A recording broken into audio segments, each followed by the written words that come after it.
இன்னைக்கு நம்முடைய கிளாஸ்ல வந்து பாத்தீங்கன்னா BEd first year second semester அதுல வந்து பாத்தீங்கன்னா பள்ளி மேலாண்மையும் நிர்வாகமும் இந்த சப்ஜெக்ட் தான் நான் உங்களுக்கு 4 நாள் படிக்க சொல்லியிருக்கேன். இந்த சப்ஜெக்டுக்கான இம்பார்ட்டன்ட் 10 மார்க் கொஸ்டின், அதுக்கான கீ பாயிண்ட்ஸ், அதே மாதிரி இந்த டயக்ராம்ஸ் வந்து எந்தெந்த இடத்துல சேர்க்கணும், அதை எப்படி நம்ம ஆட் பண்ணணும், அதை பத்தி எல்லாம் நான் உங்களுக்கு சொல்ல போறேன். இந்த சப்ஜெக்ட்ல இருந்து ஃபர்ஸ்ட் 3 யூனிட்டுக்கு, first unit, second unit, third unit, இந்த 3 யூனிட்டுக்கான 10 மார்க் கொஸ்டின், அந்த கீ பாயிண்ட்ஸ், அந்த டயக்ராம்ஸ், சரிங்களா? இந்த இப்போ நான் சொல்ல போகிற இந்த டயக்ராம்ஸ் எல்லாமே வந்து பார்த்தீங்கன்னா நம்ம கிளாஸ்ல ஜாம் எல்லாத்துக்கும் நான் அனுப்பிச்சிருவேன். இதை எல்லாரும் ஒரு A4 சீட்டில் அந்த கொஸ்டின் நேம் எழுதிட்டு நான் சொல்கிற இந்த டயக்ராம்ஸை நோட் பண்ணி வச்சுக்கோங்க. நீங்கள் எக்ஸாமுக்கு வந்து இந்த மாதிரி நீங்கள் டயக்ராம் போட்டு நீங்கள் எழுதுனீங்கன்னா உங்களுக்கு அதிக மார்க் கிடைக்கும். ரெண்டாவது உங்களுக்கு அரியரே வராது, சரிங்களா? நான் கொடுத்துருக்க இந்த டயக்ராம்ஸ் எல்லாமே வந்து பார்த்தீங்கன்னா அந்த கொஸ்டினை ஃபுல்லாக கவர் பண்ணியும் இந்த டயக்ராம்ஸ் பார்த்தா அந்த கொஸ்டின்ல என்னென்னலாம் இருக்கோ அது எல்லாமே நான் கொண்டு வந்து தான் அந்த டயக்ராம்ஸ் உங்களுக்கு கொடுத்துருக்கேன். ஸோ உங்களுக்கு எக்ஸாமுக்கு ரொம்ப உதவியாக இருக்கும்.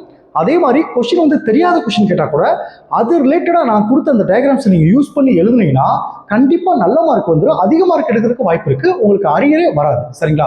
ஸோ இப்போ நான் சொல்ல போகிற அந்த டயக்ராம்ஸ் எல்லாமே நம்ம கிளாஸில் ஜாயின் எல்லாத்துக்கும் நான் அனுப்பிச்சிடுவேன்.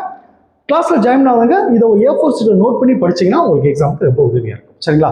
இப்போ நான் அதை பற்றி எல்லாம் நான் சொல்கிறதுக்கு முன்னாடி நம்மளுடைய இந்த BEd first year second semester கிளாஸில் புதுசாக ஜாயின் பண்ணுறதுக்கு நிறைய பேர் கால் பண்ணுறீங்க. நீங்கள் எப்படி ஜாயின் பண்ணணும்னா என்னுடைய மொபைல் நம்பர் 9159084262 இந்த நம்பருக்கு நீங்கள் கால் பண்ணுங்கள். நம்முடைய கிளாஸில் நீங்கள் எப்படி ஜாயின் பண்ண சொல்லி நான் உங்களுக்கு டீட்டெயிலாக சொல்லிடுவேன். அதே மாதிரி புதுசாக ஜாயின் பண்ணவங்களுக்கும் நான் இது வரைக்கும் நடந்த அந்த நோட்ஸ் எல்லாமே உங்களுக்கு அனுப்பிச்சு வச்சுருவேன். நான் அனுப்புகிற நோட்ஸ் வந்து பார்த்தீங்கன்னா எல்லாமே நான் பாயிண்ட் வைஸாக கன்வெர்ட் பண்ணி முக்கியமான விஷயத்தில் உங்களுக்கு பாக்ஸ் போட்டு கொடுத்துருப்பேன். இந்த குறிப்பிட்ட நாளுக்குள்ள, இந்த ஒரு 20 நாளுக்குள்ள கண்டிப்பாக நீங்கள் கொஞ்சம் ஹார்ட் ஒர்க் பண்ணீங்கன்னா இந்த நோட்ஸ் எல்லாம் படிக்கிறதுக்கு ஈஸியாக இருக்கும். நீங்கள் நல்லா படித்து நல்ல மார்க் எடுத்துடலாம், அரியர் இல்லாமல் நீங்கள் பாஸ் பண்ணிடலாம், சரிங்களா? ஸோ ஜாயின் பண்ண விருப்பப்படுறவங்க என்னுடைய மொபைல் நம்பருக்கு கால் பண்ணி டீட்டெயிலாக கேட்டு நம்முடைய கிளாஸில் நீங்கள் ஜாயின் பண்ணிக்கலாம், சரிங்களா? ஓகே, இப்போ ஃபஸ்ட்டு ஒவ்வொரு யூனிட்ல எத்தனை 10 மார்க் கொஸ்டின் கொடுத்துருக்கேன் அதை ஃபர்ஸ்ட் நான் சொல்லிடுறேன். பார்த்தீங்கன்னா பள்ளி மேலாண்மையும் நிர்வாகமும் இம்பார்ட்டன்ட் 10 மார்க் கொஸ்டின். இந்த ஃபர்ஸ்ட் யூனிட்ல வந்து பார்த்தீங்கன்னா உங்களுக்கு 3 இம்பார்ட்டன்ட் 10 மார்க் கொஸ்டின் கொடுத்துருப்பேன். அதுக்கான கீ பாயிண்ட்ஸ், அதுக்கான டயக்ராம்ஸ் எல்லாம் இப்போ நான் சொல்லிடுவேன். இதை வந்து நம்ம கிளாஸ் ஜாயின் எல்லாத்துக்கும் நான் அனுப்பிச்சிடுவேன். இப்போ வந்து கீ பாயிண்ட்ஸ் மட்டும்தான் நான் அனுப்பிச்சிருக்கேன். டயக்ராம்ஸ் வந்து இன்னும் நம்ம கிளாஸ் ஜாயின் எல்லாத்துக்கும் அனுப்பல. இன்னைக்கு நான் உங்களுக்கு அனுப்பிச்சிடுவேன்.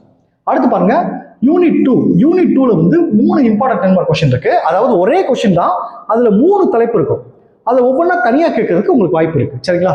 அதுக்கான கீ பாயிண்ட்ஸ், டயக்ராம்ஸ் உங்களுக்கு கொடுத்துட்றேன். அதே மாதிரி யூனிட் 3 இதுலயும் 3 இம்பார்ட்டன்ட் 10 மார்க் கொஸ்டின் எடுத்திருக்கேன். இதுக்கான கீ பாயிண்ட்ஸ், இதுக்கான டயக்ராம்ஸ் எல்லாமே இப்போ நான் உங்களுக்கு சொல்றேன், சரிங்களா? இப்போ அதே மாதிரி பார்த்தீங்கன்னா நாளைக்கு நீங்க மதியத்துக்குள்ள இந்த 3 சப்ஜெக்டுக்கான இம்பார்ட்டன்ட் கொஸ்டின் எல்லாமே நீங்க கம்ப்ளீட் பண்ணிருங்க. நாளைக்கு அந்த பேலன்ஸ் இருக்க 2 யூனிட்டுக்கு, 4th யூனிட்டுக்கு 5th யூனிட்டுக்கான இம்பார்ட்டன்ட் 10 மார்க் கொஸ்டினும் அந்த கீ பாயிண்ட்ஸ், டயக்ராம்ஸ் எல்லாம் நாளைக்கு நான் உங்களுக்கு சொல்லிடுறேன், சரிங்களா? ஓகே, இப்போ நம்ம இம்பார்ட்டன்ட் கொஸ்டின் போவோம். இப்போ ஃபர்ஸ்ட் யூனிட்ல பாருங்க, பள்ளி மேலாண்மையும் நிர்வாகமும், யூனிட் 1 பள்ளி மேலாண்மை. இதுல 3 இம்பார்ட்டன்ட் கொஸ்டின் இருக்கு. 1 கல்வி மேலாண்மையின் கூறுகள், 2 வள மேலாண்மை, 3 பங்கு பெறும் மற்றும் பங்கு பெறா மேலாண்மை. இந்த 3 கொஸ்டின் இருக்கு. இப்போ இந்த ஒவ்வொரு கொஸ்டினுக்கும் டயக்ராம்ஸ் பாருங்க. இப்போ இந்த டயக்ராம்ஸ் போட்டீங்கன்னா நீங்க கீ பாயிண்ட்ஸ் கீழே எழுத தேவையில்லை. இந்த டயக்ராம்ஸ்ல அந்த கீ பாயிண்ட்ஸ் நான் கொண்டு வந்துட்டேன், சரிங்களா? ஃபர்ஸ்ட் கொஸ்டின் பாருங்க, கல்வி மேலாண்மையின் கூறுகள். இதுல வந்து பாத்தீங்கன்னா உங்களுக்கு 7 தலைப்புகள் இருக்கும்.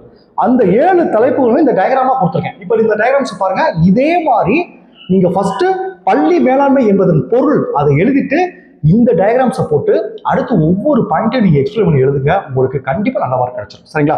இப்போ பாருங்க, ஃபர்ஸ்ட் கொஸ்டின் கல்வி மேலாண்மையின் கூறுகள், அந்த ஹெட்டிங் போட்டீங்களா?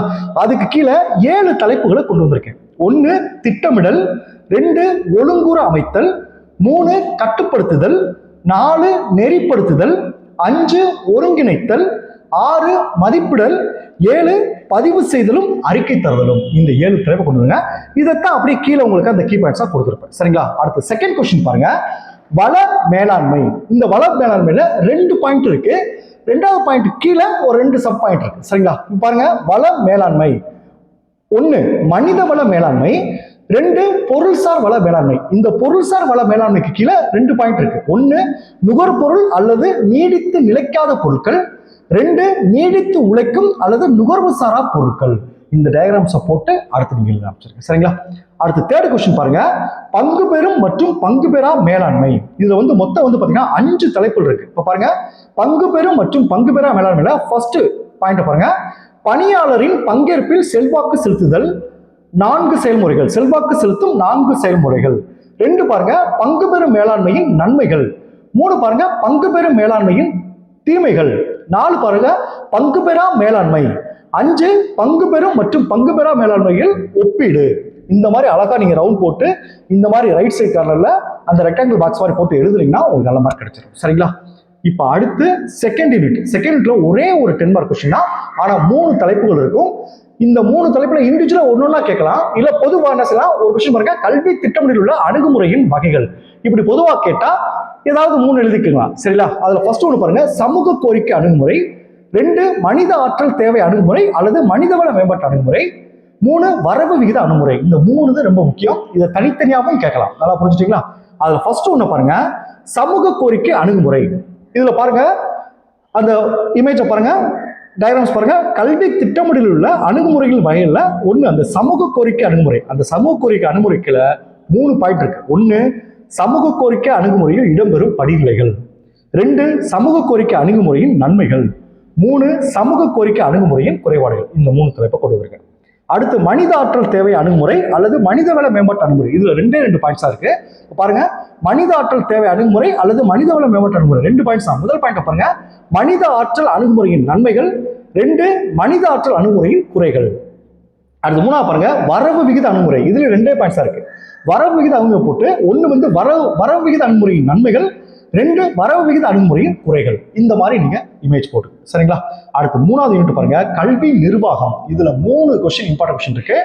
1 தலைமை செயல்படும் விதங்கள். 2 கல்வி நிர்வாக கொள்கைகள். 3 கல்வி மேலாண்மைக்கும் மற்றும் கல்வி நிர்வாகத்துக்கும் இடையேயான தொடர்பு. இந்த 3 10 மார்க் கொஸ்டின் இருக்கு. அதுல ஃபர்ஸ்ட் கொஸ்டின் பாருங்க, தலைமை செயல்படும் விதங்கள். இதுல மொத்தம் பாத்தீங்கன்னா 5 பாயிண்ட் இருக்கு. பாருங்க, தலைமை செயல்படும் விதங்கள். 1 பாருங்க, நெறிப்படுத்தும் அல்லது சர்வாதிகார தலைமை. 2 பங்கு பெறும் அல்லது ஜனநாயக தலைமை. 3 அவரவர் விருப்பப்படி இயங்க அனுமதிக்கும் தலைமை அல்லது ஆதரவிக்கும் தலைமை. 4 அடைவை நோக்கமாக கொண்ட நிலைமை. 5 பணி சார்ந்த மற்றும் உறவுகள் சார்ந்த தலைமை செயல்படும் பணிகள். அந்த 5ஆம் பாயிண்ட் கீழே 3 பாயிண்ட் இருக்கு. 1 பணி சார்ந்த தலைமை பணி. 2 உறவு சார்ந்த தலைமை பணி. 3 பணிசார் தலைமைக்கும் உறவுசார் தலைமைக்கும் உள்ள வேறுபாடுகள். இந்த மாதிரி வரும். சரிங்களா? அடுத்து செகண்ட் கொஸ்டின் பாருங்க, கல்வி நிர்வாக கொள்கைகள். கல்வி நிர்வாக கொள்கைகள் இதுல பாத்தீங்கன்னா உங்களுக்கு கீ பாயிண்ட்ஸ் பாத்தீங்கன்னா கல்வி நிர்வாக கொள்கைகள். இதுல உங்களுக்கு என்னென்ன இருக்கு அப்படி பாத்தீங்கன்னா, இப்போ ஒரு நிமிஷம் பாருங்க, இதை நான் காட்டுறேன். கல்வி நிர்வாக கொள்கைகளுக்கு என்ன இமேஜ் வரும் பாருங்க.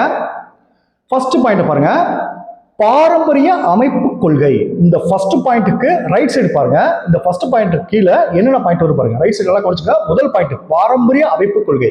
அதுக்கு கீழே என்ன வரும்னா பாருங்க, அறிவியல் மேலாண்மை கொள்கைகள். இதுதான் மெயின் அந்த பாயிண்ட். அதுக்கு கீழே 1 அறிவியல் பூர்வமான பணி பகுப்பாய்வு. 2 பணியாளர் தேர்வு. 3 நிர்வாக ஒத்துழைப்பு. 4 செயல்பாட்டு மேற்பார்வை.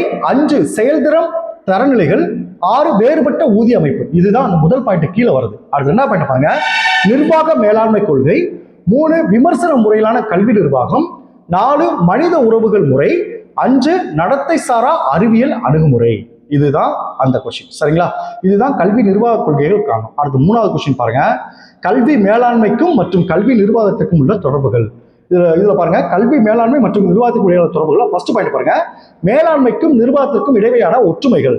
2 பாருங்க, மேலாண்மைக்கும் நிர்வாகத்துக்கும் இடையான வேற்றுமைகள். அந்த வேற்றுமைகளுக்கு கீழே 2 பாயிண்ட் இருக்கு. 1 நிர்வகித்தல் மேலாண்மை செய்தலை விட மேலானது. 2 மேலாண்மை நிர்வகித்தலை விட மேலானது. அடுத்து 3வது தலைப்பு பாருங்க, கல்வி மேலாண்மை மற்றும் நிர்வாகம் இடையான ஒப்பீடு. இந்த மாதிரி நீங்க டயக்ராம்ஸ் போட்டு நீங்க எக்ஸ்பிளைன் பண்ணீங்கன்னா உங்களுக்கு நல்ல மார்க் கிடைக்கும். சரிங்களா? Okay, thank you students. அடுத்த கிளாஸ்ல பேலன்ஸ் இருக்க 2 யூனிட்டுக்கான இந்த டயக்ராம்ஸ் நான் சொல்றேன்.